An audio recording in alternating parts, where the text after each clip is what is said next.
Mukhang may bagong karakter na aabangan bukas sa Batang Quiapo. Base sa post ng Kapamilya site na scam o scammer reveal this Friday sa Batang Quiapo. Anino ng isang lalaki ang makikita kaya naman ngayon pa lang ay kanya-kanyang hula na ang mga netizen. Bagong karakter daw ito na may malaking papel na gagampanan sa buhay ni Tanggol. In fairness, ang lalaki ng mga pangalan ng mga pumapasok na bagong cast ng Batang Quiapo.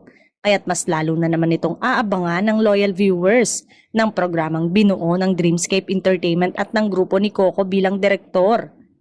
Maraming artistang nagsasabi na nakapag-guest lang sa FPJ Batang Quiapo ay malaking bagay na ito sa kanilang showbiz career dahil napapanood ito sa primetime at panalo pa sa rating game sa Free TV. Sa kasalukuyan, nakakadalawang taon na ang Batang Quiapo pero wala pa namang inilalabas sa pahayag si Coco kung lalampasan nito ang probinsyano na umere ng 7 taon.